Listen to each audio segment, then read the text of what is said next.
All right. With that, I'm welcoming everyone here tonight, and I'm going to start the meeting with a short prayer and a salute to the flag.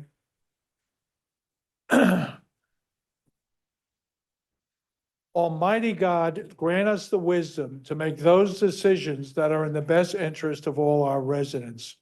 May the Heavenly Father of us all bless those who have given the ultimate sacrifice in service to our nation, and may He watch over and protect our servicemen and women now guarding the gates of freedom. Commander Kelly, if you would do the Pledge of Allegiance, please. I pledge allegiance to the flag of the United States of America and to the republic for which it stands, one nation, under God, indivisible, with liberty and justice for all.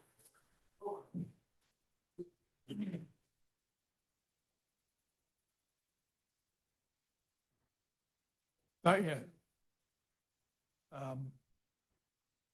We have to open the meeting. Jessica's statement of publication. Take notice that this regular agenda meeting of the Mayor and Borough Council being held on this 27th day of April 2026 has been posted and advertised in accordance with the Open Public Meetings Act, Chapter 231, Public Law 1975. Roll call. Councilpersons Blumer, Here. Khaleesi, Here. Novak, Yeah. Rios, Here. Sinarski, Here. Zabrowski. Here. Roll call. Oh, we just did roll call. Approval of prior minutes, Council President. Move the following minutes of the mayor and council be approved on roll call, subject to correction. Those minutes are April 13th, 2026. Is there a motion? Is there a second? Second. Roll call. Councilperson Zabrowski. Yes. Blumer, Yes. Khaleesi, Yes. Novak, Dang. Rios, Abstain. Sinarski. Yes. This is a special night in the borough of Sayreville. We're here to honor one of our own.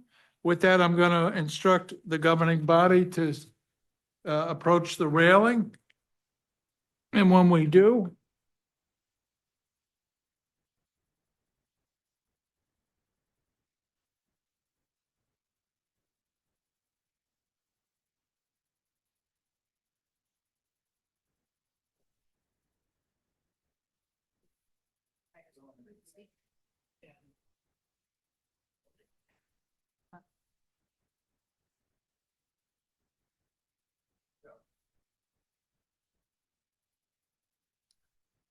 it's with great honor as the mayor of Sayreville, I ask that the honor guard come forward.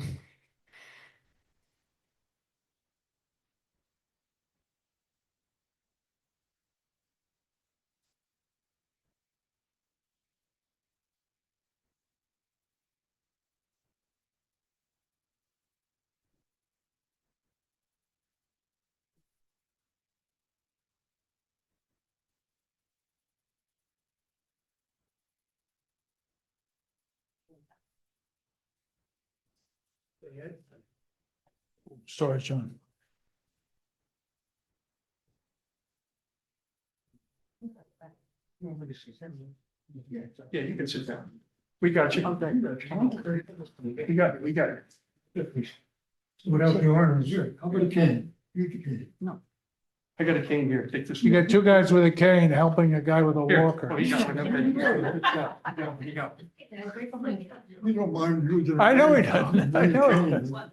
And they're all bosses. Let me sit on the bench. Okay, let you sit on the bench. He's gonna sit on the bench. Okay, fine, whatever you promise. Okay, all right. Will the family gather around, in front of the mayor, please?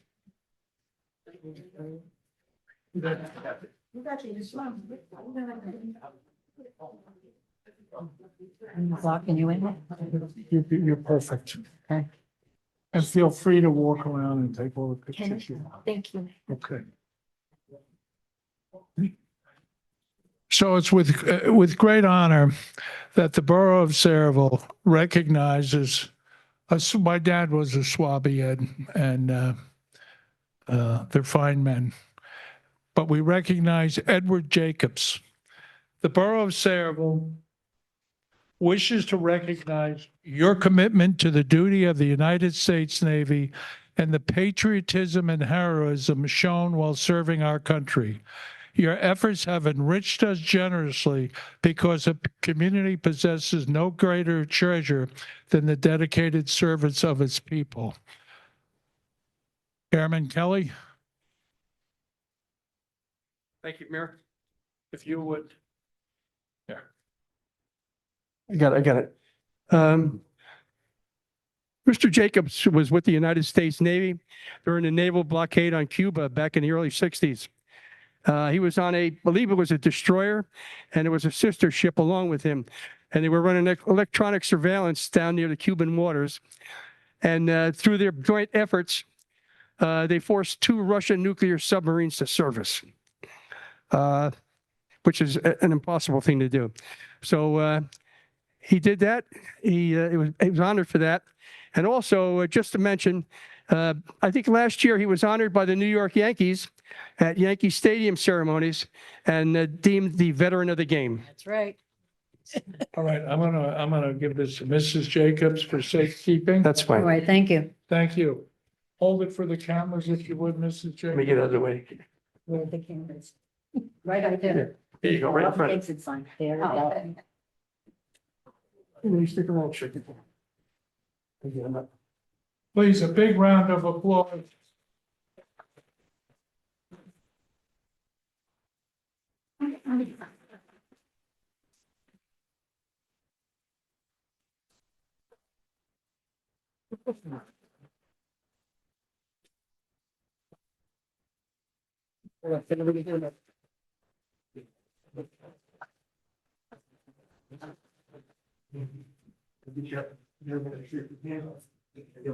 Hey, Mike, Alberto, want to see if you can lend a hand? Kenny, why don't we go to him to shake his hand instead of making? There you go. Okay, take your time, take your time. All right, with that, so we go to the center right over here. And Mayor's right in the center. It's my honor. A son of Saraville. Thank you very much. You want to speak it? I thank all the people who came out to Honor you. to honor me, to wish me the best. Thank you. God bless you.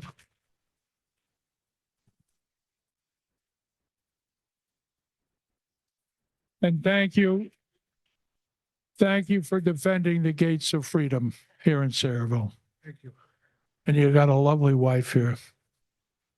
I don't know if you deserve it, but she's a lovely wife. All right.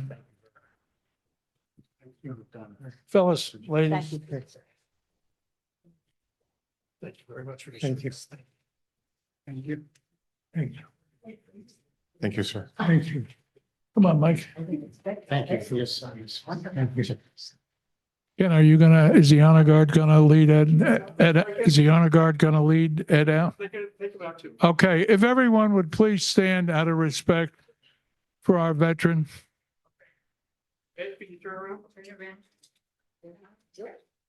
I have a couple of those. All right. Follow me behind the American flag. The Navy flag will be behind you. Okay, well set. How you doing, Commander? A round of applause would certainly be an honor.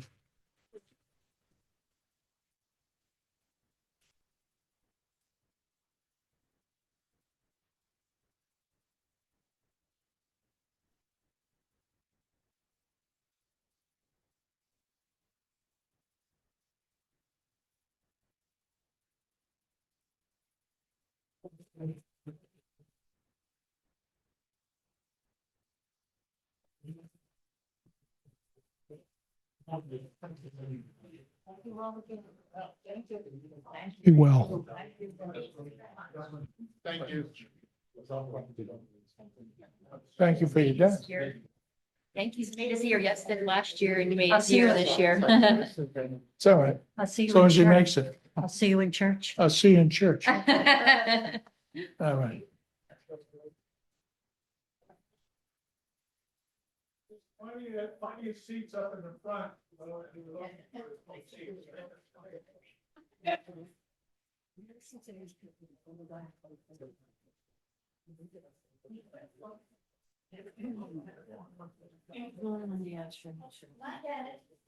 Are we gonna? I just wanted to get up and down. Don't even sit, there's no right, like, going close, you can read it. Not the seat, and we got it.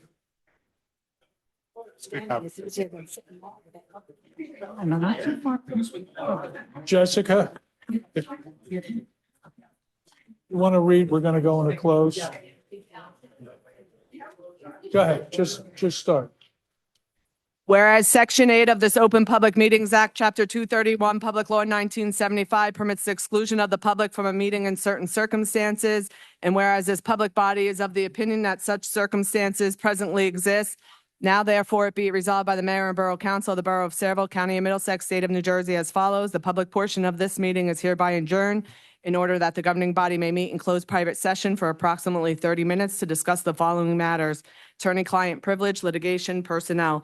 Following the conclusion of said closed session, the governing body shall reconvene the open portion of this public meeting to consider any other matters which may be properly brought before it at this time. The nature and content of the discussion which occurs in closed session shall be made public at such time as the need for non-disclosure no longer exists. This resolution shall take effect immediately. Motion. So moved. Second. Roll call. Councilpersons Novak, Yes. Mayor, Yes. Lisi, Yes. Rios, Yes. Zinarski, Yes. Zabrowski. All right, we're going to go to 3.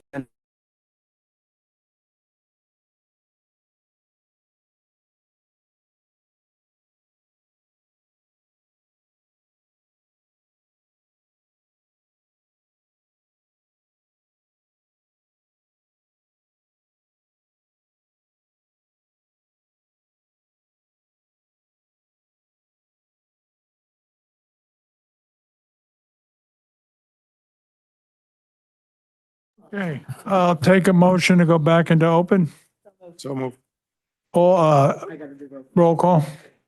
Councilpersons Novak, Yes. Mayor, Yes. Lisi, Yes. Rios, Yes. Zinarski, Yes. Zabrowski. Under old business, I need to receive and file the resolution received from the Saraville Planning Board following a meeting held on April 15, 2026, finding the amendment to the waterfront redevelopment plan for parcel J consistent with the borough's master plan.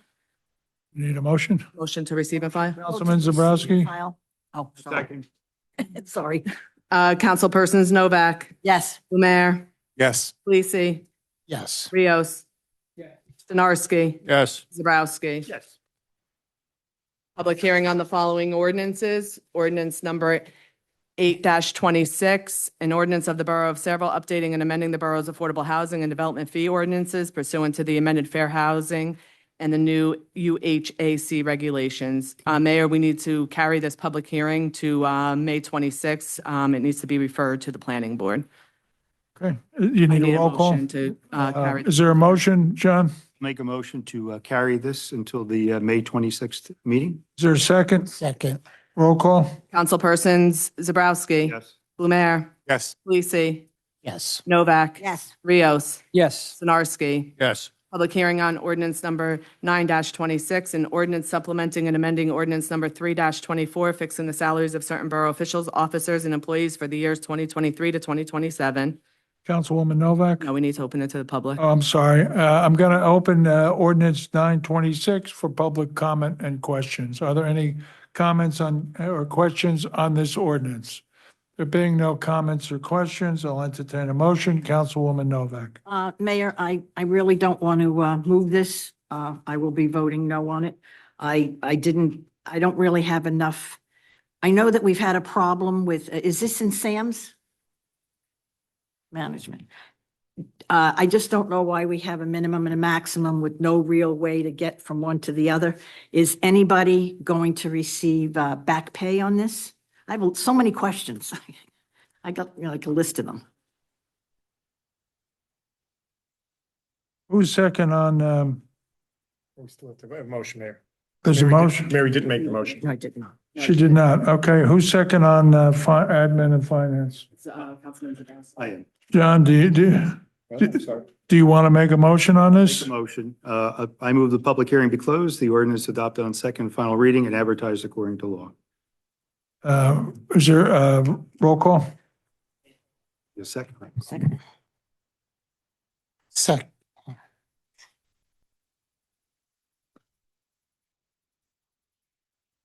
No.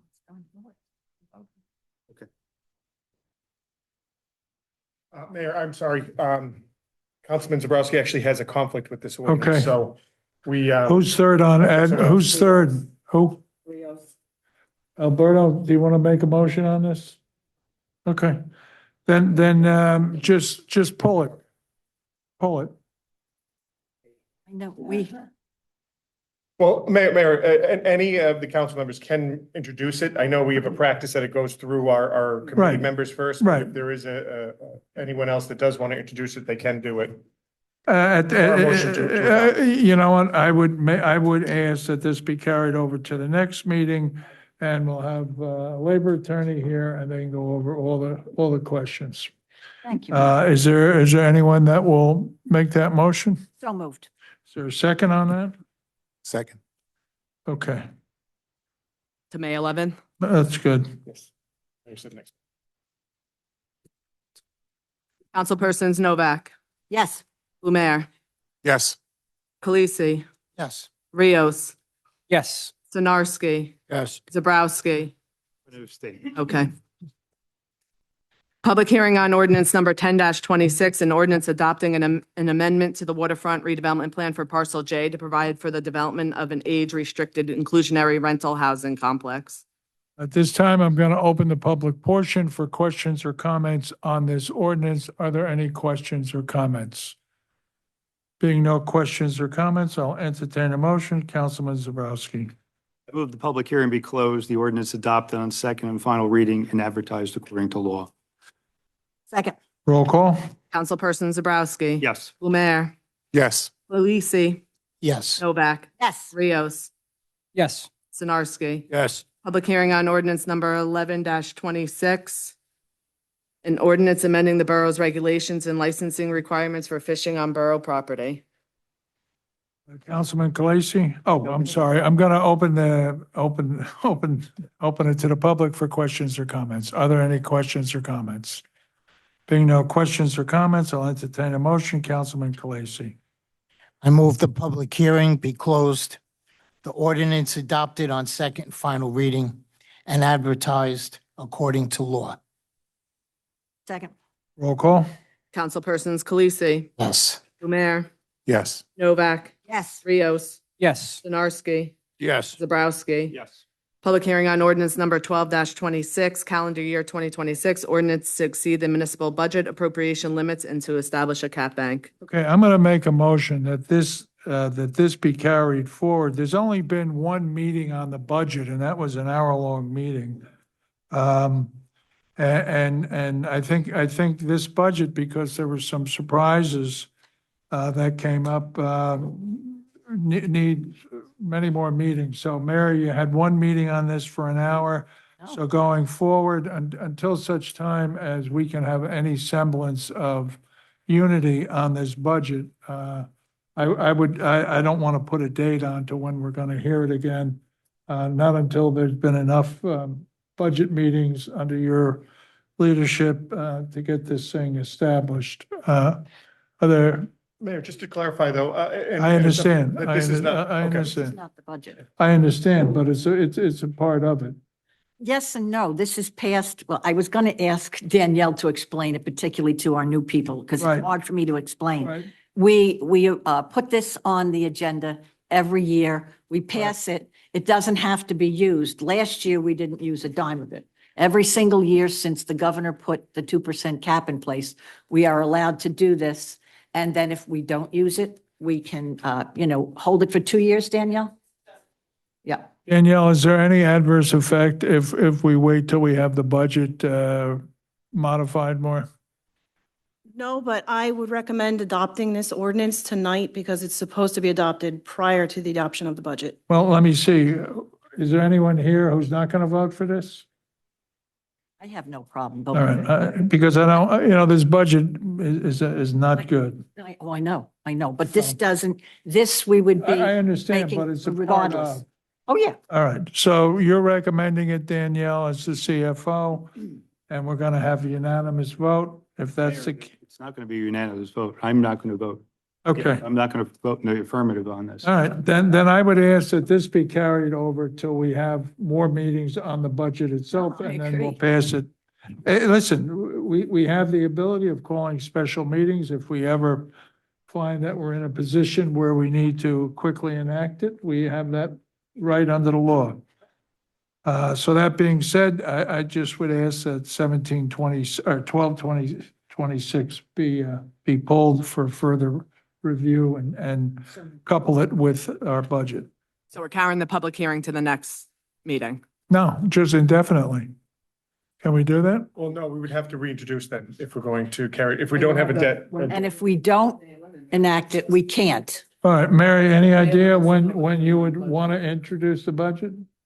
The budget is on the agenda for the next meeting to be introduced. Is it ready? Or Not as- I don't want it to be a political football. No, Public hearing on the budget's listed at Right. this committee.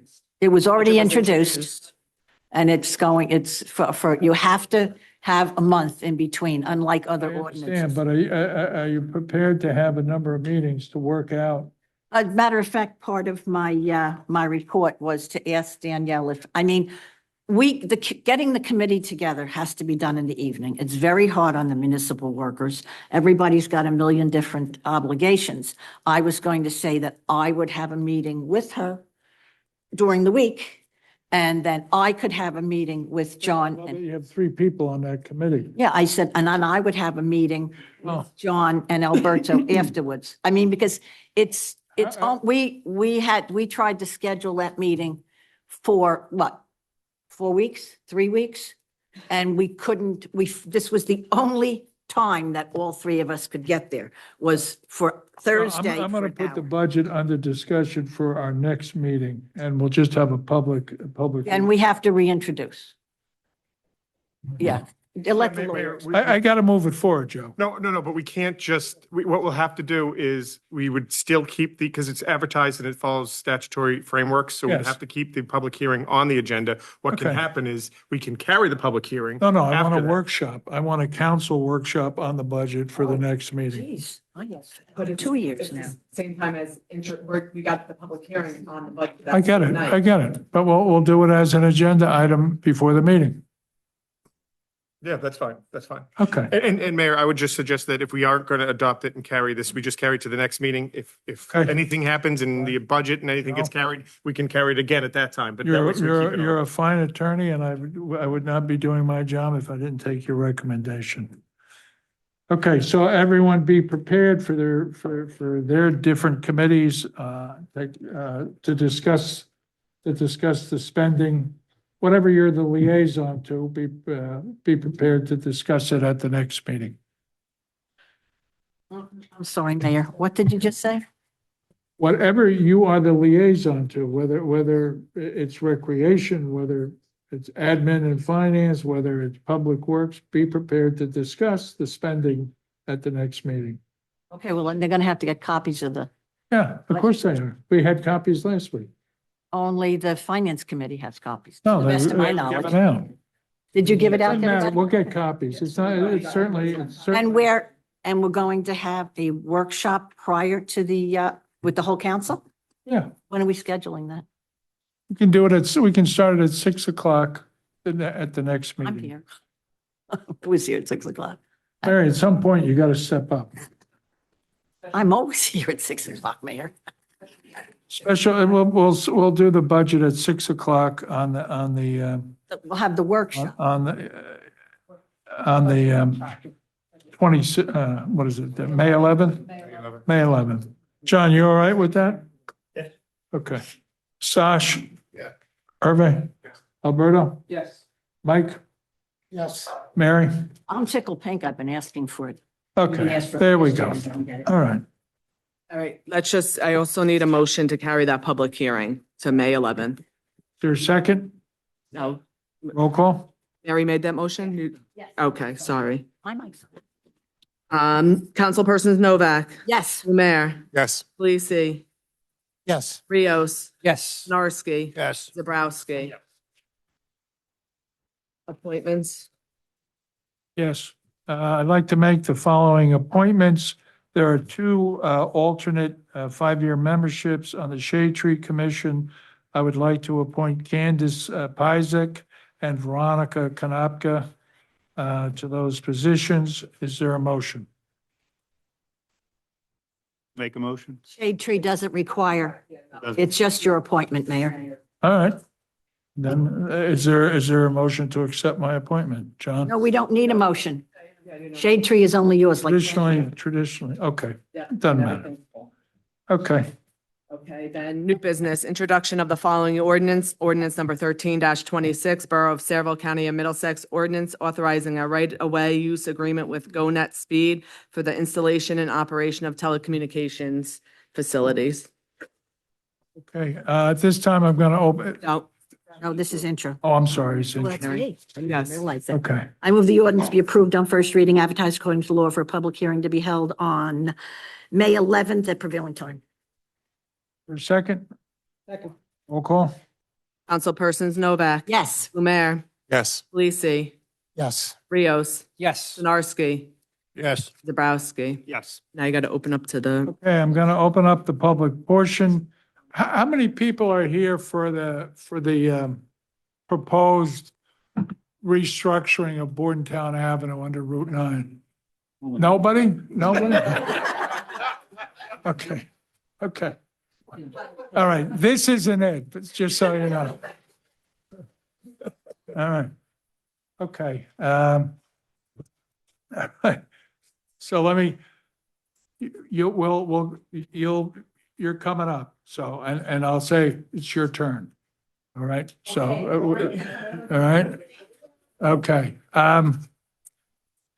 So that being said, does anyone have a question or comment on number 7, which is the resolutions? Does anyone have a question or comment? There being no question or comment, I'll entertain a motion. John? Mayor, I move that the public hearing be closed and the consent agenda resolutions be approved on roll call vote. Is there a second? Second. Roll call?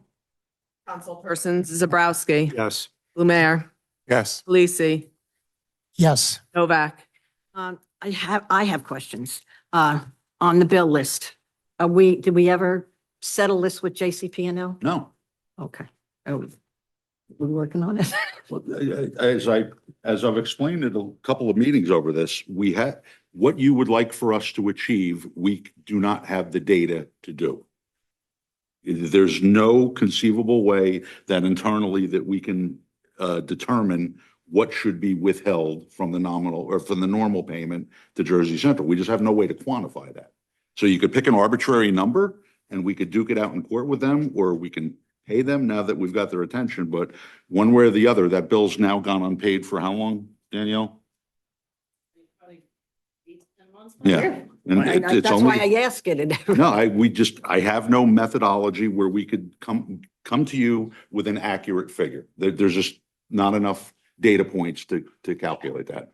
It's just not possible. Is it possible for the attorney to sit down with JCP&L and maybe come to some sort of agreement, since we never kept a list of all of the lights that were out? I mean, basically, that's what this is. We have no idea. We passed a resolution saying that, for lights that were out over 30 days, we weren't going to pay for it anymore. But so we're not going to pay for at all ever? No, until they were put back Yeah, on. but see, that's the thing. We had an ongoing list of what was out. We did not dedicate staff to follow them around to determine when they were restored. I mean, I could represent to you that we're probably at 98% restoration at this point, but when they fell in the calendar as far as when they were repaired, to calculate a true amount to pay, we just don't have the ability to do that with the information that's available. Bother to make resolutions. We made a resolution. It was unanimous. And now we're saying we can't do anything about it. Well, no, it's not that we can't do it. We Well, we just, have to pay this bill eventually. and We we'll do. have to decide what we're gonna pay. Andrew works on this diligently all the time.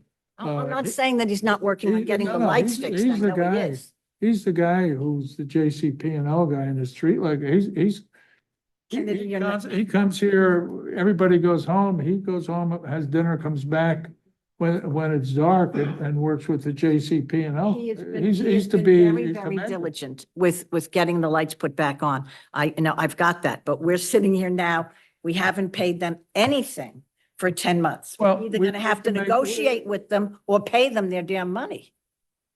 All right. You want to? can't just not pay the bill. The bill list discussion, or do you want to? Well, that's part of this. Not the bill list, the budget.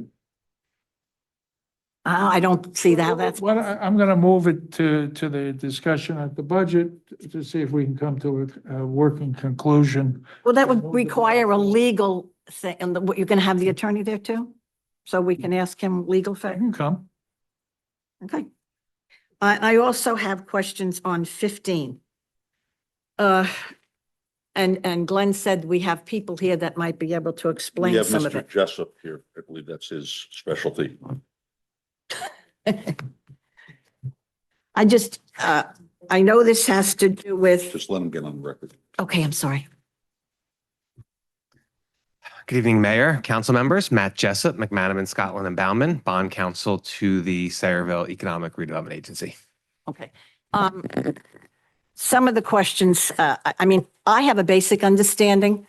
But I think if anybody's read this, they think they're reading another language because it talks about going back to our original redevelopment plan in 1998 and everything else. It jumps around, and without all of that prior paperwork in front of you, you wouldn't have any understanding. The big question is this going to cost the taxpayers any money? No.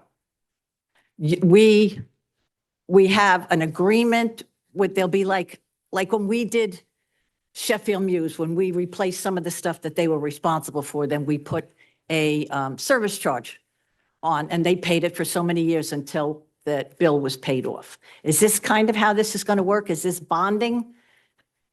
Are we bonding or Sayreville bonding, or is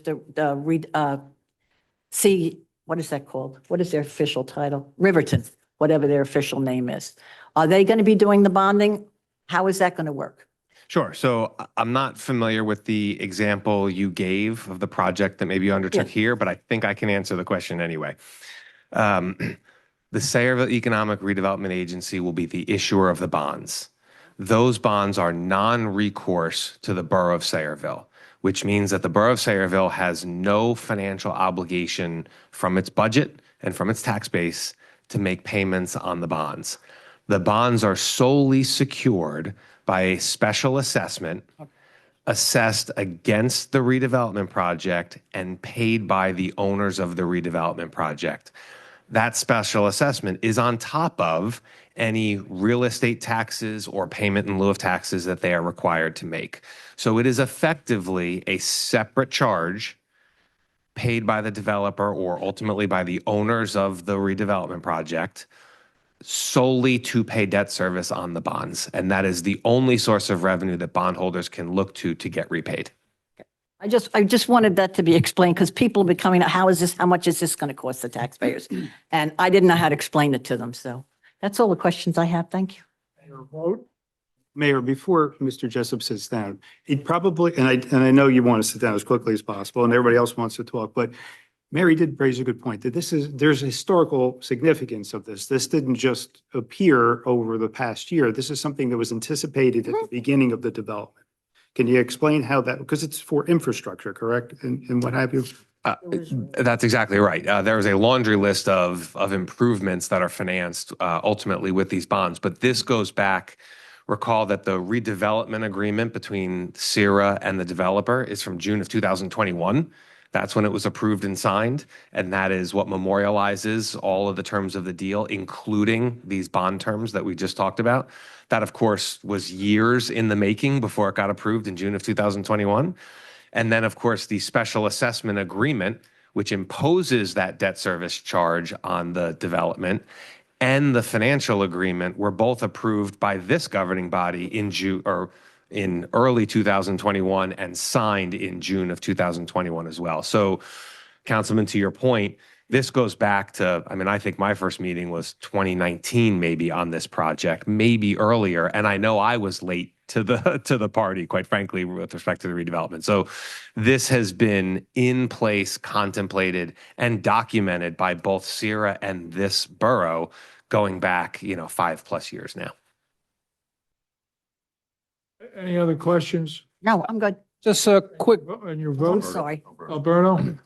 so you were talking about the special assessment. What happens if the developer fails to pay the special assessment? And is the borough obligated to step in under any circumstance?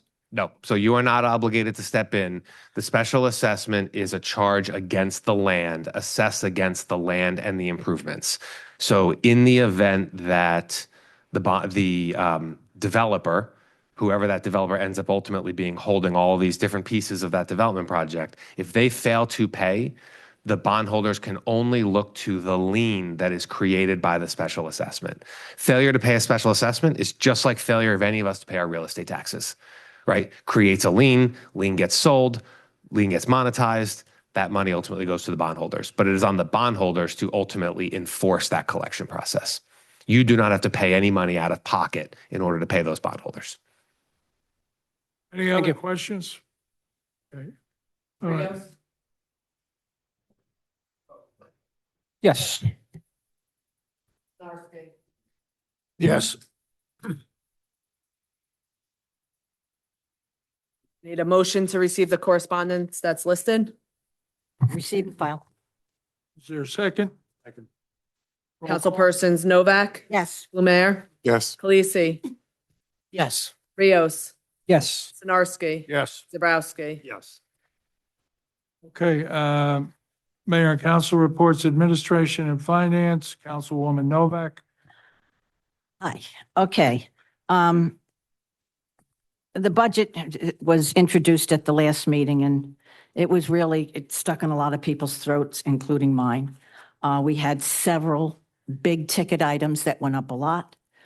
But the long and short of it is, even though we kept spending probably basically zero, the departments and stuff like that, a lot of these things that we cannot control, like the healthcare benefits and overages on the sewer bill, and they came in very, very high. And also, wasn't it pensions also? Yeah. So, I mean, I have a few ideas. I know Danielle has been looking at this very closely, and she's come up with some things to reduce the amount, because right now it's sitting at 0.252 to the average homeowner. That's $300 a month, a year, not counting any increase in state and county and school. So it's quite a chunk. Anybody that house is set to $300,000 is going to get a $600 bill. And of course, if you have a mortgage, there's going to be a shortfall on your escrow. So you could be looking at quite a bit of money, increase in your mortgage bills. So I'm going to work very, very hard on it. One of the biggest problems I have is the overage in sewer. Now, sewer bills are usually paid not by the taxes. They are paid through your sewer bill. And the way sewer is built is it's based on your water usage.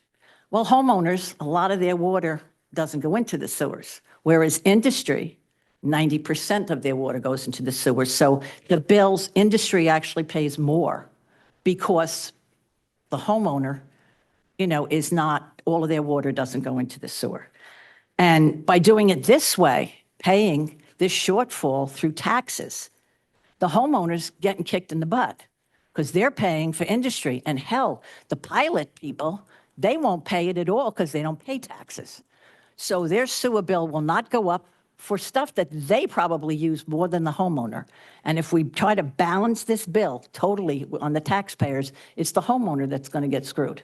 So I want to work very, very hard. I would like to see, this happened once before. This is not novel. Something happens that the sewer bill is so much more, $500,000. This was 600,000, 800? $800,000. It's a lot of money. I would like to see us, in the past, what we have done, we have raised the sewer bill so that the people that are using the sewers are paying most of this bill as opposed to every taxpayer, because most of the taxpayers are homeowners. So I'd like to see, in the past, we usually do this as soon as we figure out there's a shortfall, we do it at the beginning of the year. That didn't happen. So I'm hoping, half a year is better than nothing, so that we could, take off half of this.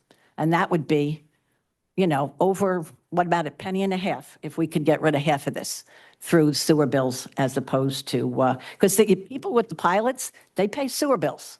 So they're going to pay for some of this as opposed to the homeowners that don't get a tax break. So that is one of the things I'm going to work on. I know Danielle has been working on other things. We're looking at what we can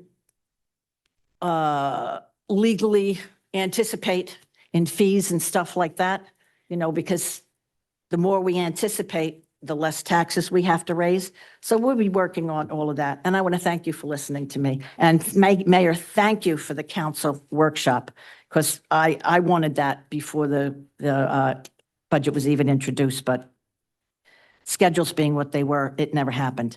I would like to say thank you to everybody that came out on Arbor Day. I was shocked. It was cold. It was rainy.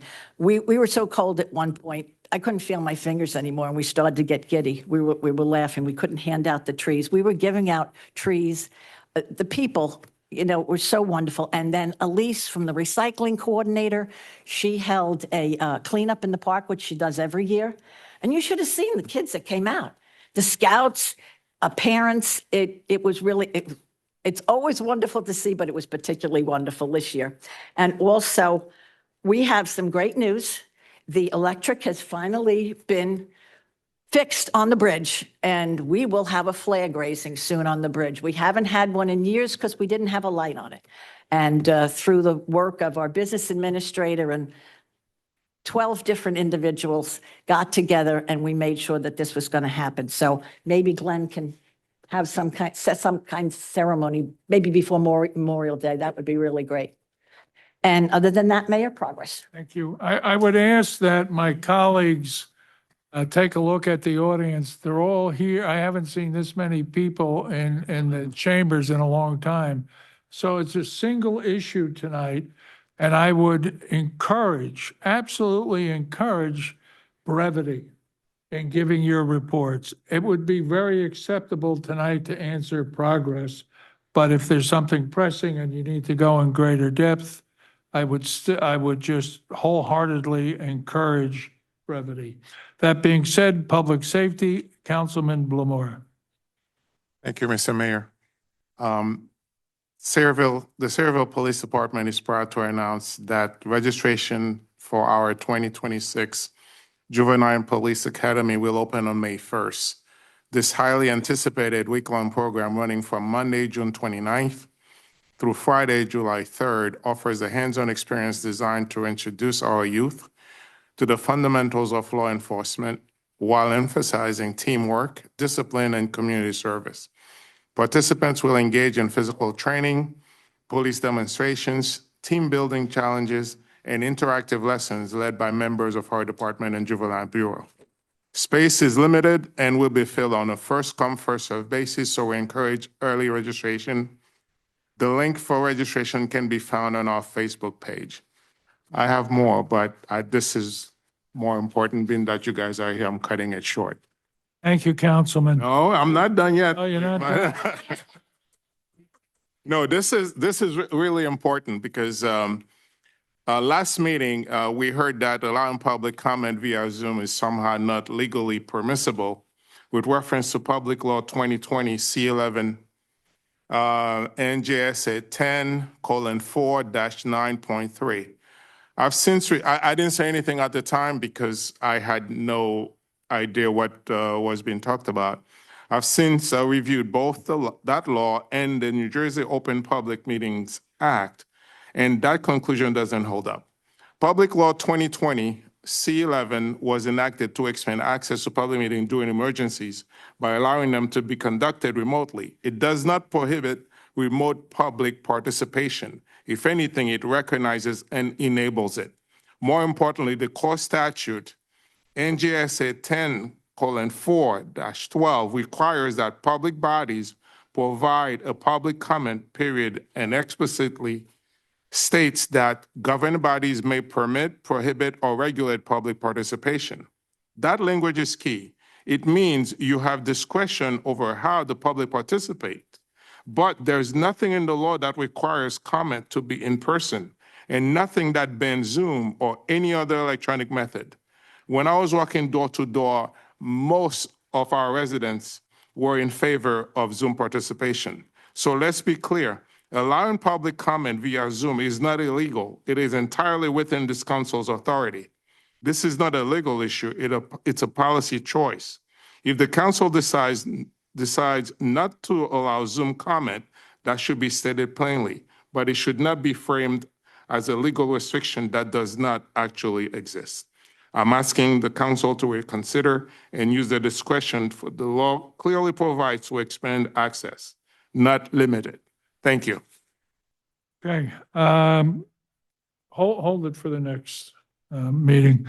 Public Works, Councilman Rios. Good evening, Mayor and Council.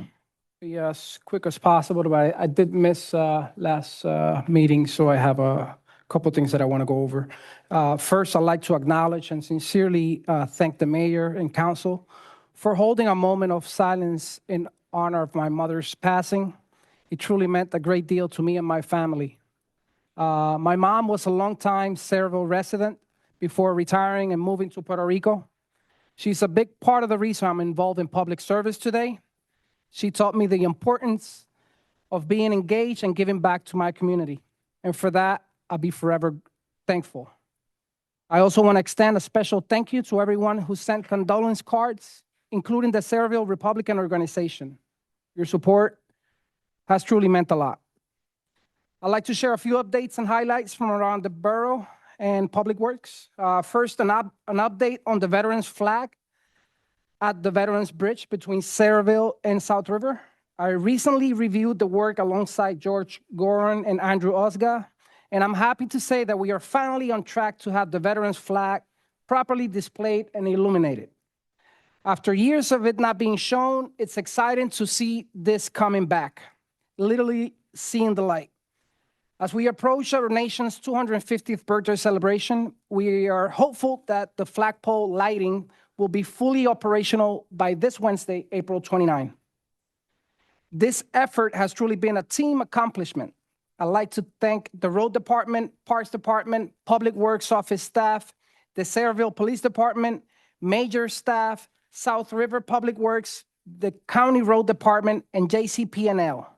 These men and women have been working incredibly hard to get this done. I also want to provide an update regarding traffic concerns along Bordentown Avenue near the Winding Wood Complex.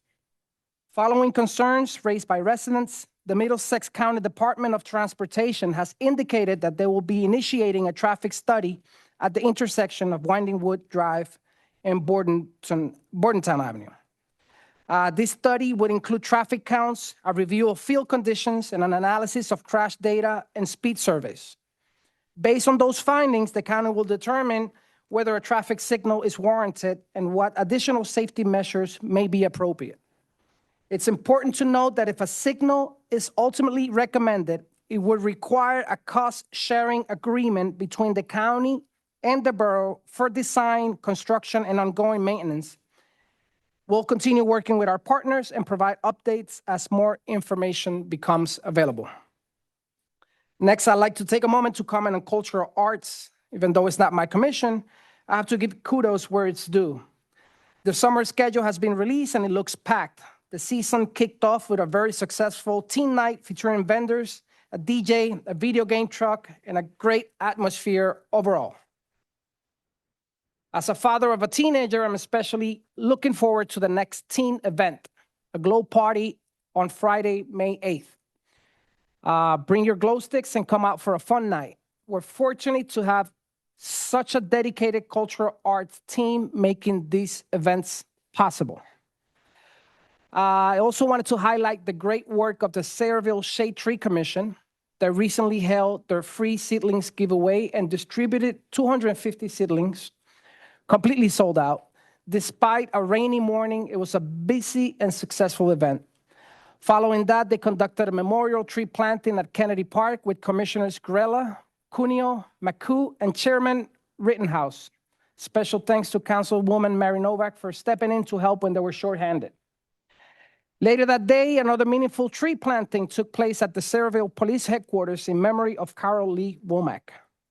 Columbia Bank generously donated the tree as part of their Community Arbor Day commitment. And I also like to recognize Tracy Weber, the Shade Tree Commission Secretary, for coordinating the event and assisting with the seedling distribution. Kathy Fedorka of the Girl Scouts added a personal touch with painted rugs and flowers for the Womack family. Thank you to the Chief John Plumacher for his thoughtful words at the ceremony. And in honor of Earth Day, we would also like to recognize a wonderful community effort in the Town Lake West section. This past weekend, Anjali Shah, a local resident and freshman at the Marine Academy of Science and Technology, took the initiative to organize a neighborhood cleanup. With the help of 23 dedicated volunteers, the group worked together to collect litter and beautify both the community and the surrounding lake area.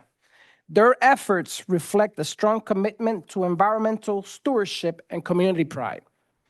We also extend our sincere thanks to Mama D's for generously supporting the volunteers with empanadas and water. This is a great example of how individual initiative, especially from our youth, can bring people together and make a meaningful impact. Thank you to everyone involved. Thank you. Okay, Recreation, Councilman Kalasi.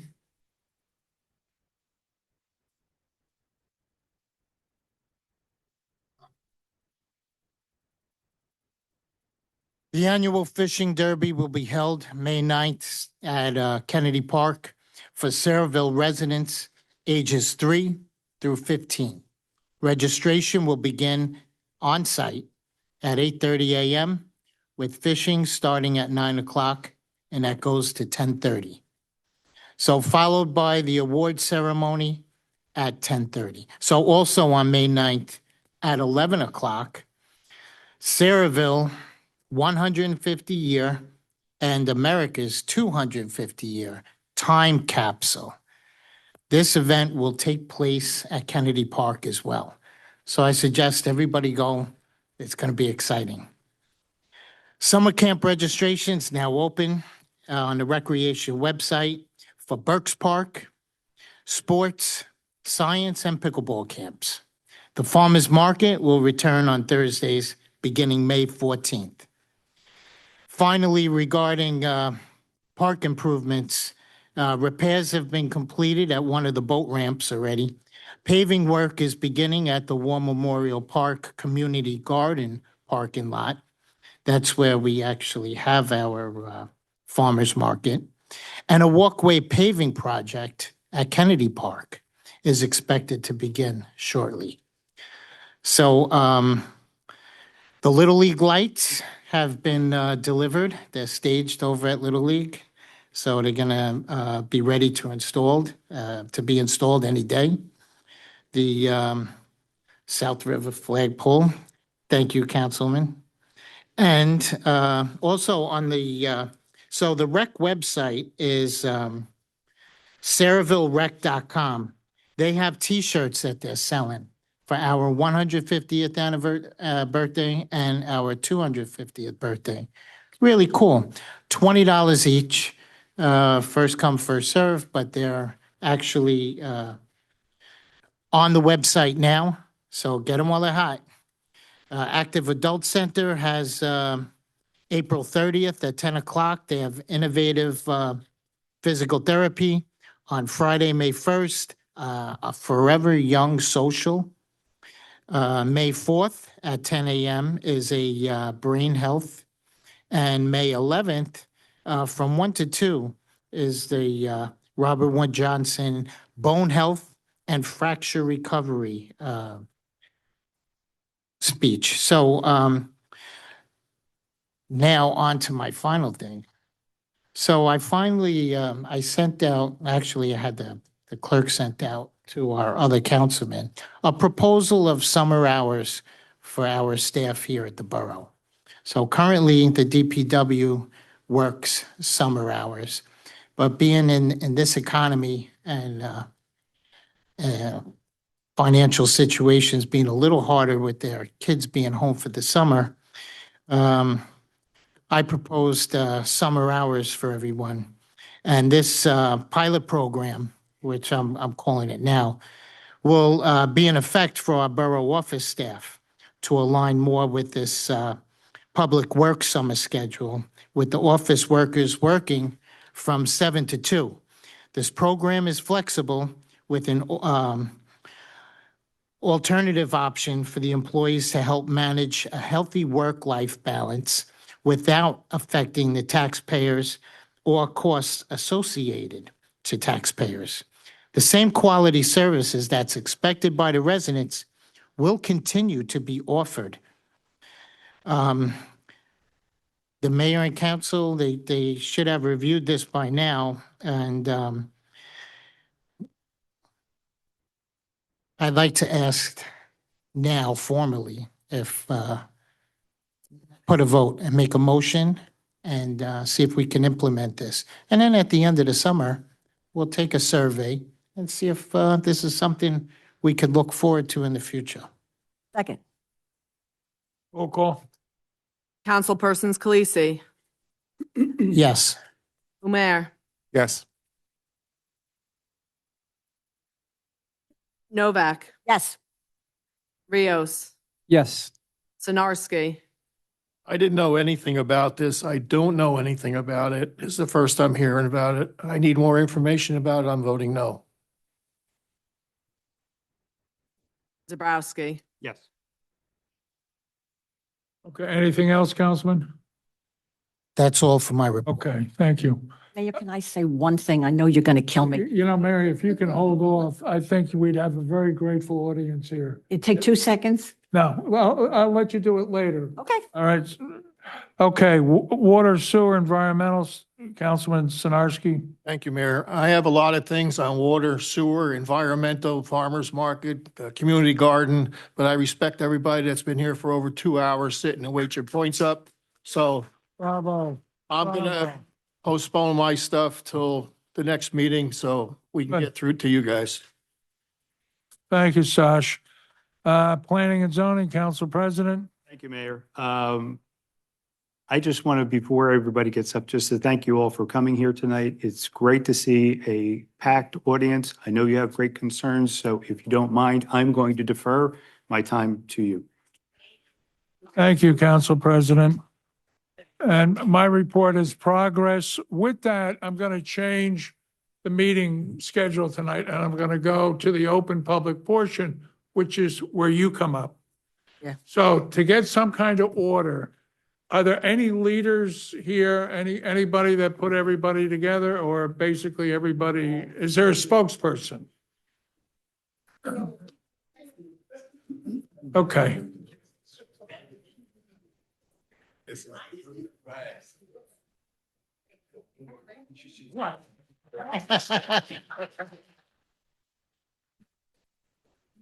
Okay, so you begin by stating your name and the street you live on. Hi, my name is Edward Hamlin, and I live on Bordentown Avenue, 1133 Bordentown Avenue to be exact and stuff. I live right on the corner of Bordentown and Kenneth. And this is what our major concern is that. Ed, can you use the mic more? Oh, you can't hear me? I'm I'm sorry. old. I thought I'm old. I thought I'm I have a lame pretty and loud I'm voice deaf. anyway. Huh? I wrote a couple of notes here and stuff, and it's got to do with our community and stuff. I know our community of Sayreville is facing an escalating problem with its traffic congestion, and the issue has become personal and urgent for many. And it has been there has been numerous accidents putting safety of our families and children at risk, specifically on Bordentown Avenue in Kenneth, at the intersection of Route 9. There are stop signs that no one pays attention to. no left-hand turn signals that no one pays attention to. There isn't proper signage from Ernston Road to the Bordentown Avenue interchange where, there's too many accidents there. And I was recommended that, I started what the hell, what I Take your start time, here? What Ed, I take start your, here? take your time, I- take your time. I started a petition that I brought here to the council back in July of last year or June of last year, telling the council about this problem like that. I know it's not the Sayreville's problem. I know it's the New Jersey Department of Transportation problem. But the issue that I'm having right now with the current design that they have with the www.BordentownAvenueInterchange.com, the design that they have scheduled and stuff and I know it's not supposed to be complete. The final design isn't until when is it? 2029. The final design isn't until 2029. And the current design right now, it's showing me that my property and house is in jeopardy and stuff of being taken. They need my property and stuff. And Well, that's, Ed, while you're there, Jay, do they have condemnation in their plan? Mayor, the concept plan that they have does show the two parcels that they're going to have to acquire, yes. I think Yes. this gentleman's is one of them, and there's the auto dealership on the highway that are proposed to be Now, acquired. is this a soft plan? Meaning, can we do some question and answers down the senior center with charts, graphs? DOT can bring their engineers. You can request that. This is actually a public comment period now, I believe, until early May. So that's what the state is doing online. They're looking for comments on. All right, well, would you guys rather have something down at the senior center like we just did with the battery plant? Where there were different stations for different questions, but they had qualified engineers and construction and power people. I think because sometimes you ask a question and then you got 10 more questions in your head after you ask the first question and that question's answered. I find it's much better. It creates a better dialogue. Would that work? I believe it would work, to have a meeting with the New Jersey Department of Transportation. Yeah, Because, it would answer a lot of our questions and stuff. Sure. Our major concern is with this construction that they want to do, they want to, what do you call it, close off, close off Bordentown Avenue and detour traffic into Kenneth Avenue. It's a very narrow street. Oh, Kids God. play on the street there and stuff. Kids get picked up by the bus there. They're going to have traffic coming in and out of there. It's just going to be a complete nightmare, sir. Hold on a minute, Ed. Okay, No, I know I can see it's a very passionate issue.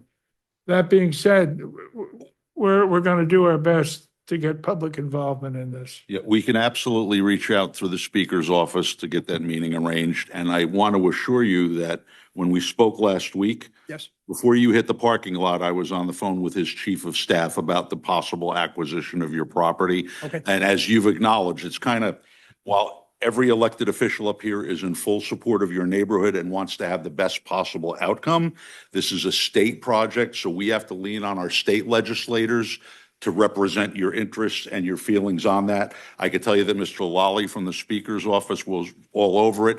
And if you haven't been contacted yet, you will be shortly. I spoke with him over the weekend. It is something they're actively looking at. They don't want anybody to have their property taken unless it's absolutely necessary. So they are working with the DOT in order to try to get those properties excised out of the plan. But we can absolutely set that up with the Okay, so DOT. the question I have for everybody, we can do it, generally, we do it at night, let's say 6 to 9 down the senior center. Or we have, in the past, one of the benefits of sitting up here forever is you have a history. We can do it on a Saturday. So a show of hands for nights, doing it at night, and a show of hands for doing it on a Saturday. Saturday? Okay. And time-wise, let's say 10 to 1? Does that work for everybody? 10 to 1, 10 to 2? Okay. All right, we'll set that up, and we'll be there. All right. I appreciate that, sir. No, we're all in it together. It's a state project that it's gonna have a dramatic impact on Sayreville. So we're all involved. Thank Well, There was for that, for, you know, for you guys to be, you know, behind us. As you should, as you should, as you should. Now, before any of you, now, unfortunately, you had to wait this long to get to your part. But I specifically asked the man, John, if you'd stand up. This is John Mooney, the publisher and editor of Tap Into Raritan Bay, which is the digital newspaper for Sayreville. And he would like to talk to as many of you as possible. Okay. Big news in Sayreville. All right. This is our entire street. Yeah. Bordentown Avenue or No, the Kennedy? entire street, the entire I don't see 15, 20 feet. Where is it? It didn't show up. Okay. All right. Okay. All right. That being said, so Ed, you did the yeoman's part of it. A lot of times you just need to vent. Or ask questions or vent and ask questions. Ed, do you have more going on? That's all I basically wanted to say is. Okay. Just to tell you that, you know, I've been a resident of Sayreville for 43 years. Yeah. I've been in my house for 35 years. I've done so much major improvement to the property and stuff that, you know, I just don't feel like being, you know, getting it thrown out of my house and stuff. Yeah, we don't want that either. So, you know, We I don't want appreciate- that. I appreciate your support and stuff. Oh, no, we're in it together. Thank you, sir. All right. I hope So, somebody else wants to vent and stuff. well, sometimes they just want to vent. Lady next to the guy. Please come up and back. The lady, yes. All right. So I'm gonna go ladies first. All right. Yes, hi, my name is Joanne Halleck. Hello, everybody. I've never done this before, but I've lived on Kenneth Avenue since. Oh, what street do you live on, Joanne? Kenneth Avenue. Kenneth. Everybody's Kenneth? Kenneth. Wow. what do you And think? since 1969. So I've seen the accidents. I've seen the accidents in the gas station when they Yeah. opened up the Yeah. Parkway, thinking that this was a better, you know, put a cul-de-sac and this is better, but it's not better. But it is what it is. But my suggestion for now is we all have our ideas on this. And if those ideas can temporarily be challenged without having them, you know, put in this big roundabout, take houses down. We find that there are simple solutions to what is, you know, on the corner. You were there before Bordentown went under Route 9, when it would go over Route 9, right? That was my understanding. No, Rappy was on the force one. Anyway, okay, I digress. I'm sorry, Route Joanne. 9 didn't, you know, have the wall. It had just a grassy Right. area that was there. Long ago, Long- Bordentown just crossed over 9. Right. Yes, it did. Yeah. Which, But anyway, I just came up, you know, thought that if we could, if they don't accept our, what we just Well, when temporarily you have this- do it until 2032. Joanne, when you have the Speaker of the House, either himself or his representatives attending this, it gets their ear. Yeah. In 2020, You I know why sat it gets down. do you know why it gets their ear?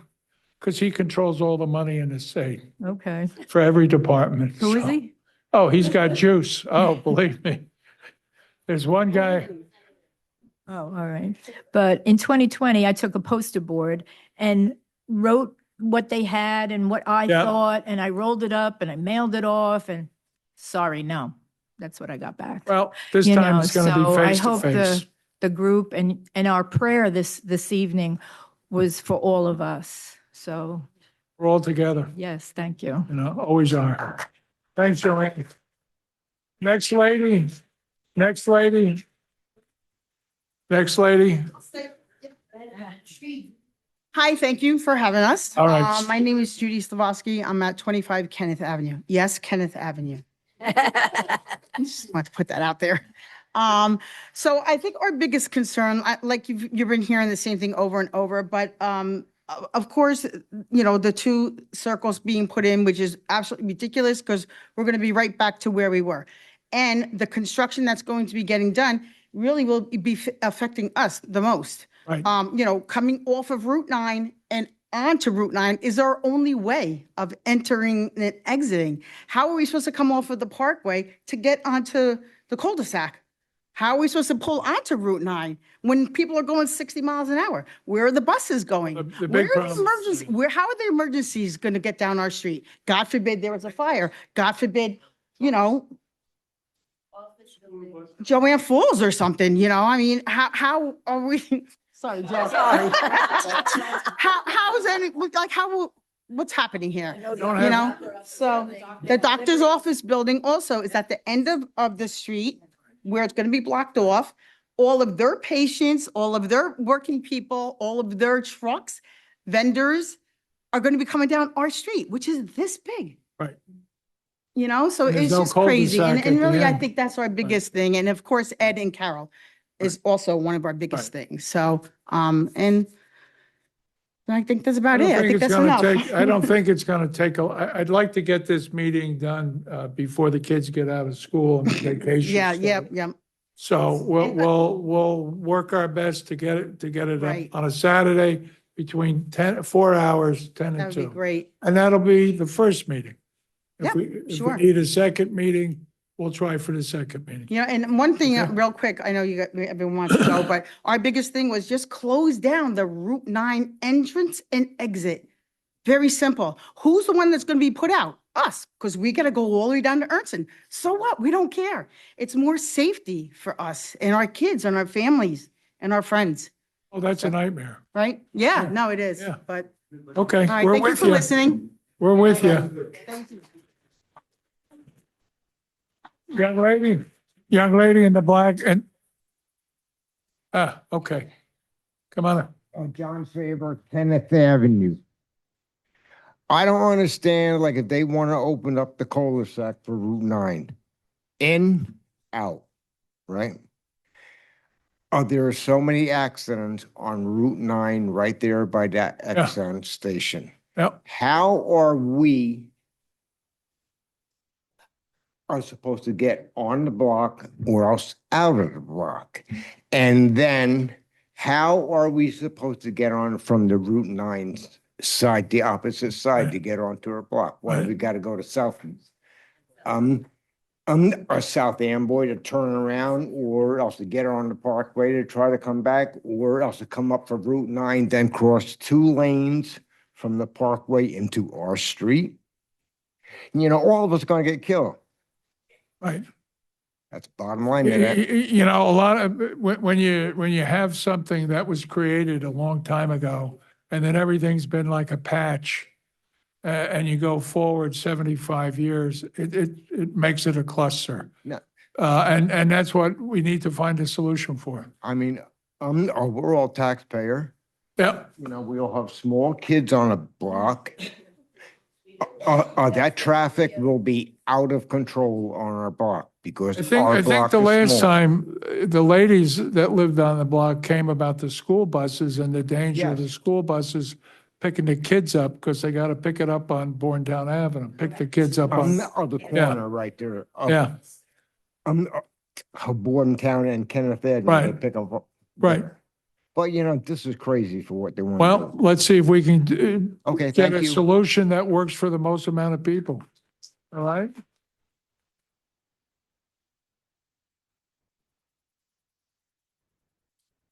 Hello, Cassandra MacArthur Ave. And my concern remains within the Hercules redevelopment plan. The zoning and the permitted use for data centers still remains in this plan discussed last meeting for the Hercules redevelopment plan 2 and the broader Hercules redevelopment plan between Journey Mill Road and Bordentown Avenue. There are 4 parcels of land there, 850,000 square feet of connected land being promoted in this realty brochure as a proposed use for a data center development. The zoning states manufacturing, assembly, and a data center. So in February, on the 12th of February this year, the Sayreville Economic Redevelopment Agency stated in the transcript for their meeting, the former Hercules site within the Hercules redevelopment plan has received several inquiries from potential developers. The preliminary discussions have focused on the potential development of data centers or a broad data campus. There are several developers that have expressed interest, and we have made sure that to advise them that we're not looking for warehousing projects, we're looking for data center type development. So despite the overwhelming speed that these facilities are popping up in the United States, the research is overwhelmingly cautioning against the environmental, financial, and long-term consequential health effects to the community surrounding them. We want to ensure energy bills don't increase more than they already have, to protect health and safety of the residents, conserve our water supply and energy capacities, and have clean air and water. Sayreville ranks higher in air cancer risk compared to both Middlesex County and New Jersey as a whole, according to the Department of Health County report in 2022. In New Jersey, Waterford Township, Logan, Phillipsburg, and Pemberton passed ordinances prohibiting the construction and the operation of data centers in their town over concerns about the infrastructure, the environmental impact, and the quality of life. New Brunswick officials abandoned their data center development project recently. A hyperscale data center could use 3 to 7 million gallons per day. That's as much as a small town's water supply over a year, or the size of Sayreville over a year. The Realty brochure states that up to 4.6 million gallons of fresh water is possible per day for this development. Gray water is also available. As Councilman Snarski mentioned last meeting, that we use 156 million gallons of water a day in April, and that's extremely high. It indicates that's due to heavy industrial use, and that can supply roughly 500,000 to 1 million homes. Sayreville only has 50,000 homes. We cannot afford to lend 4 million gallons a day to Sayreville's water usage to developers. Excuse me 1 second, that was 156 millions per month, not per day. That was the quote from last meeting. It's a month, it's a monthly production. Okay. Green space is also very important to the residents of Sayreville.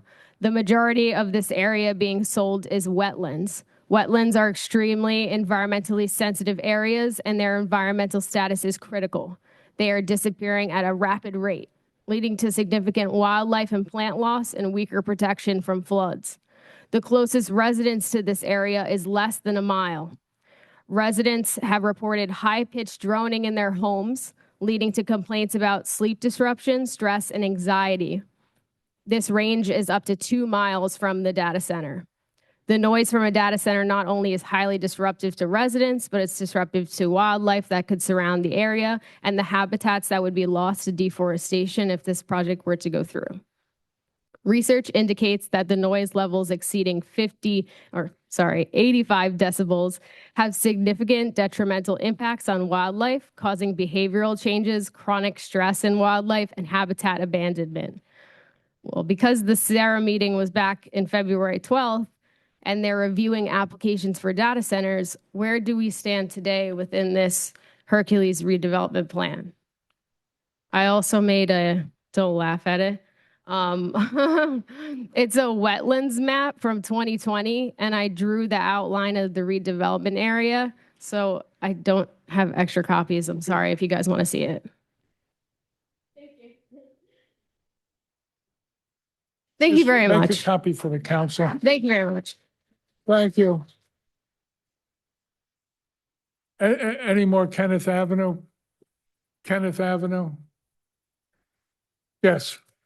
Somebody going to contact me in regards to when we're going to have that meeting on a Saturday? Yes. Yes, we will. Okay.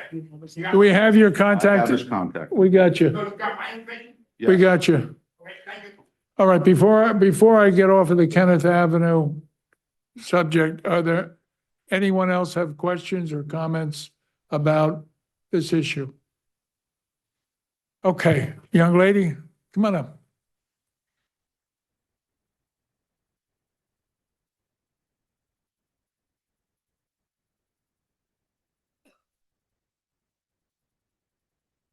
Good evening. I know it is late and we are probably all tired, so I will keep this very brief. My name is Brooke Helmick. I am a friend and a colleague of Cassandra. I serve as the Director of Policy with the New Jersey Environmental Justice Alliance. We're a statewide organization, and for the last 9 months, we have begun researching the proliferation of data centers across the state. And so I'm here because Cassandra asked me to come and share some of my expertise, research, and knowledge, not out of a biased stance, but of one of just presenting information about the public health and safety risks. I also want to clarify that I am not approaching the data center conversation in an attempt to be a Luddite or to quash economic development. By no means do I want that to happen. However, I do want us to think about, and as I do my work across the state and in conversation with folks across the country, to weigh the economic risks against the public health and safety risks. So I just want to expound upon a few of the things that Cassandra said, and particularly talk on air pollution risk. So when it comes to data centers, many data centers run with diesel generators as backup power. That is extremely dangerous for local air pollution and can lead to 200 to 600 times as much nitrogen oxide pollution, which is a co-pollutant that comes alongside greenhouse gases, such as CO2. And severe spikes of nitrogen oxides can lead to asthma, to cancer risk, to lung failure. So this is really, really important for the folks that are going to be living around this facility. And I also want to say something that I think is not escaping any of us is that air pollution doesn't just stay in the little bubble where it's released. It's going to spread. And so you're going to then have implications for the rest of the folks, not just those living within 1 mile. I also want to talk for just a moment about the water. As Cassandra said, even a medium scale data center, which is what we understand to be in the Hercules redevelopment plan, would use 110 millions of gallons of water every single year. And, you know, we've heard people talk about closed loop systems, and I'm happy to go in more depth on that later. But we've heard about closed loop systems and those opportunities. But closed loop systems, although they would technically recycle the water, still have the risk of spreading PFAS, also known as forever chemicals. And a closed loop system can also pose risk for Legionnaire's disease if properly unkept. So again, still very significant risks. And the last thing I want to talk about is the noise. This is something that we didn't actually anticipate to be a huge issue. But when you think about a data center, no matter its size, it's basically just a lot of computers in one room whirring 24/7. Okay. And so what we've heard from folks who are living in near and around data centers is that they feel like there's a fly in their ear 24/7. Not only is that super annoying, okay, but this is also has risk for health impacts. If you reach above the 96 decibels of sound, you can have ringing in your ears, you can have tinnitus, you can also have hearing loss. So there are really profound implications for construction of even medium-sized data centers. That being said, there are safeguards that we're happy to talk through and things that you can do if you did want to do this. However, what we have seen, the most effective way to guarantee no additional air pollution is to not construct a polluting source. So with that, I very much echo Cassandra's point of removing data centers from the Hercules redevelopment plan too, and I'm happy to discuss this in more depth at any other point. Thank you for having me. Thank you. Yes, young lady. One more thing about, I didn't know this was on. Can you? Sorry again. This Go is ahead, Joanne dear. again. My husband and I have been watching YouTube videos on these data centers. Yeah. Please look at them. They are very important. They're really bad. Thank you, dear.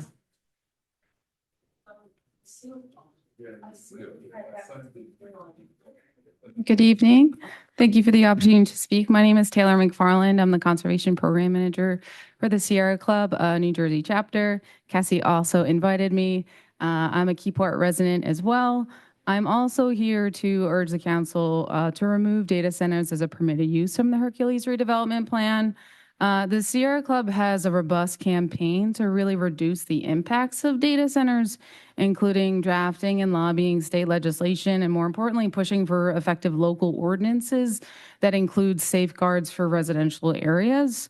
At this time, we ask this council to pause and rigorously evaluate the cumulative impacts of data center development on our community's resources.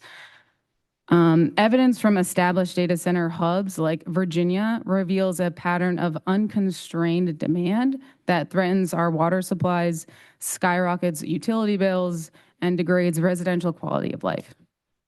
As we all know, Virginia is ground zero for the data center industry. The Virginia Sierra Club chapter has published a very helpful study on the land, water, and energy impacts that I can send to this council.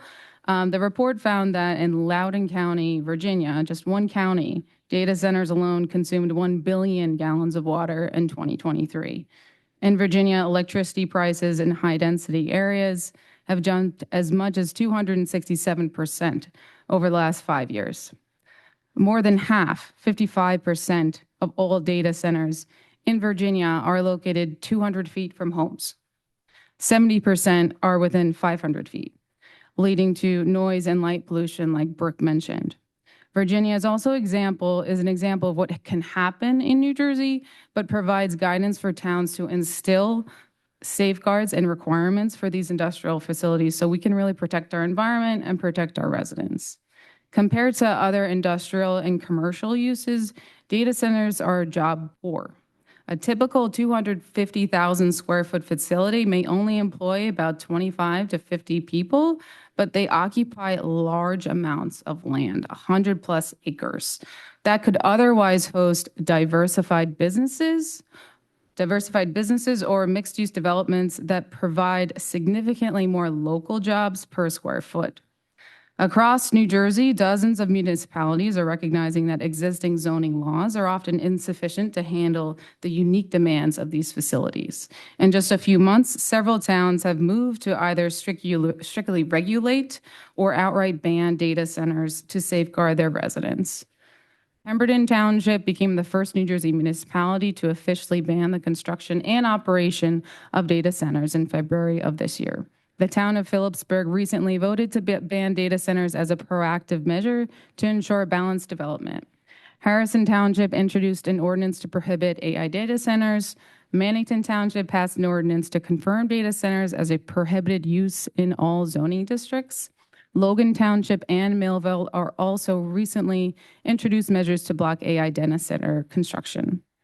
Removing data centers from the Hercules redevelopment plan is the first step for Sayreville.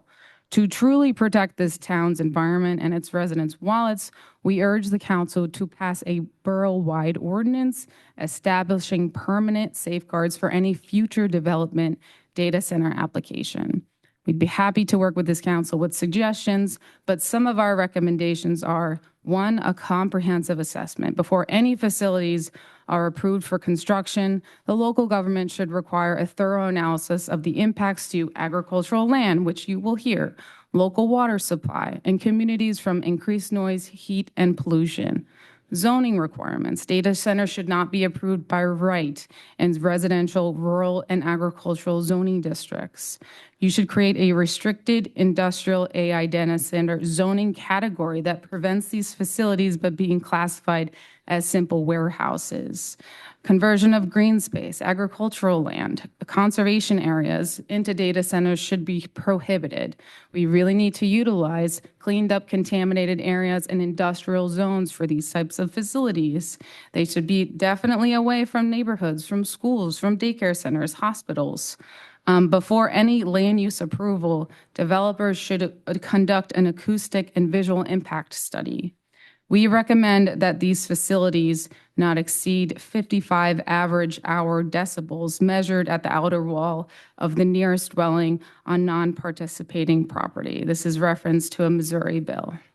Also, with noise buffer, we support a minimum above 1,000-foot buffer between data center cooling fans and any residential zoning district, and I will send this to you.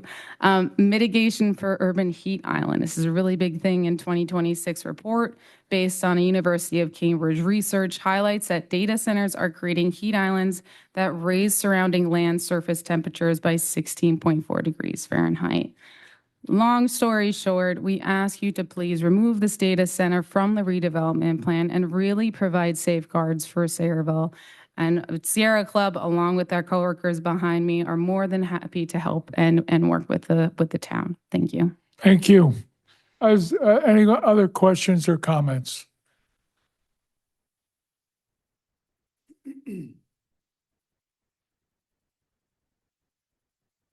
Hi, my name is Letitia Williams Wright. I live on 14 Kenneth Avenue. I don't know if you're taking suggestions, but there is speeding going around that on Morningtown Road. I think if they slow the speed down and maybe put speed bumps, maybe that might help instead Okay. of doing the circle. Thank you. I don't know if, if you're taking suggestions. Well, we have the That's one. former chief of police and the former captain of the police sitting up here, so. Yes. You're, And that corner is like a blind, Yeah. so you can't really see, but people are speeding going around. I never understood why it goes so fast there, Yes. but it yes. does. So that's my suggestion. Okay. All right, thank you. Thank you. See, Ed, you have to trim your bushes so they could see better too. Are there any other questions or comments? Yes.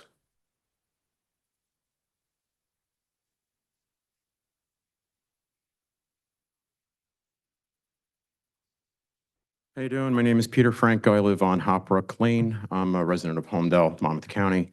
I'm here tonight to talk about exactly what they're talking about with the data centers. I own a small farm in Homedale, and it's been quite the struggle over the last 6 years that we have purchased it, got it off the ground, had to deal with contamination of a Category 1 tributary to the Swimming River Reservoir with a wastewater treatment plant. We finally beat that, and then you hear about these data centers that are popping up all over the place. And, being only maybe 15 miles from here and knowing that what it's like to fight for natural resources just for our farm. And with electric bills being so high and possibilities of drought like we've had 2 years ago, I know what it's like to deal and use city water. And then when you're drought restricted and you're not allowed to water on certain days, we then have to switch to well water.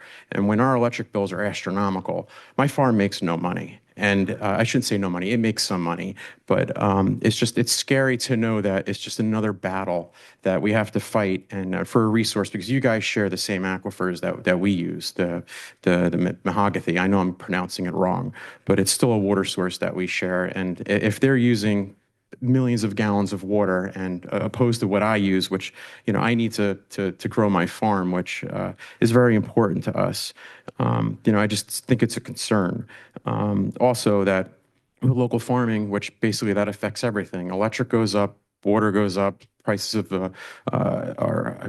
whatever we produce goes up. People don't buy, they tend to, get the stuff in. Diesel fuel's more expensive, everything gets more expensive. And then with data centers coming in, we feel threatened because of the property becomes more valuable because it's flat land. And if they see something going up over here, then they want to do something up over there. And with our town, Homedale, we're no stranger to, we hand out rezoning like party favors lately, and we feel threatened by it. So, I would appreciate it if you guys took into consideration other towns, especially ours and surrounding farming and agriculture, and just love the land like we do and appreciate it. And, if you guys have an opportunity here to do something else with the property, we would appreciate it. And just an instance, we deal with bird migration all the time. A hurricane comes, you can get a flocks of geese overnight can wipe out an entire field of rye. You hear about 90 decibels of humming. Birds will migrate away from that, and who knows, over into my area, north, south, east, or west of here, where there is farmland, which we would ultimately pay for it. And also what the woman over there said about using diesel generators with the nitrogen oxides and all the pollutants, diesel particulate matter, depending on which way the wind blows, can travel for hundreds of miles, covering crops, all over livestock. It's just, it's a horrible thing. And, I see the way you talk to your residents. I wish we had the same respect from our mayor and your board, your panel, like you guys do over here. This is great. You're very compassionate. You listen to people. And again, I appreciate the time to talk. And I really hope you take into consideration what I'm saying here. Thank you. Any other questions or comments? Being no other questions or comments, I'll take a motion to close the public portion. Moved. Roll call. Is there a second? Aye. Mayor, can I Okay, say my one thing now? one more thing. Okay. All right. So that being said, I took the public portion from the end of the meeting, and I put it here because everybody had waited so long and so patiently, and I didn't want it to continue. So we probably have a bit more work to do. You're more than welcome to stay. You're not going to be, the police officer is not going to bar you from exiting, as did some of the people from Kenneth Avenue. So we're just going to continue the rest of the meeting. But this was the one part where you can get up and talk about any and all subjects. Mary? I'm going to let Okay, Mike. yeah, she just wanted to add, under our recreation event with the fishing derby next Saturday. So, you know, if you don't have equipment, they have, one of our officers, Officer Fisher, he comes out, he sets up a tent, and he has all kinds of poles and nets and equipment, and actually teaches our children how to fish. So I think that was very important that we kind of overlooked in my report. But, you know, it's a great day for everyone. Come on out and you'll see for yourself. But, and thank you to everybody who attends and participates and even volunteers at this event. That's all. Thank you, Councilman.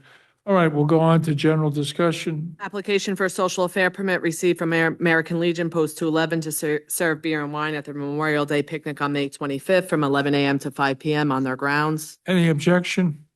Authorizing the QPA to issue an RFP for public relations consultant services. Line, if you'd explain this.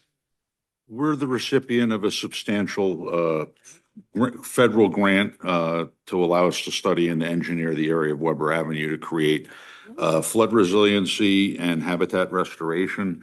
Part of our requirements, having received the federal money from the National Fish and Wildlife Foundation, is that we do need to engage in some very meaningful public engagement on that project. We cannot just, under the federal purchasing rules, arbitrarily assign that to any particular firm. As a consequence, we have to go out to RFP and make the decisions based on that. Okay, any objection? Okay, next item. Request to travel received from Saraville Engine Company to attend the Pierce Road Rally in South Plainfield on May 28th from 3:30 to 9:30. Any objection? Next item.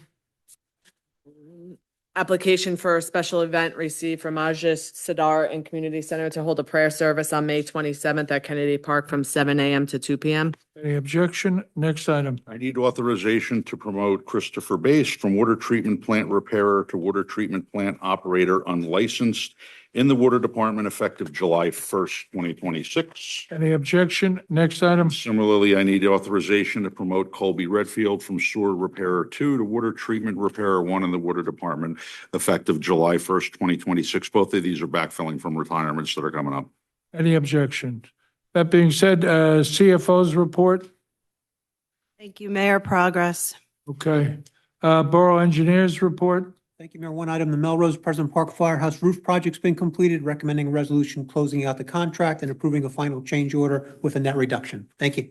Okay. Borough Attorney's report. Nothing this evening. Thank you, Mayor. Okay, with that, I'll take the call for adjournment. Second. All in favor? Aye. Opposed? Thank you, everyone.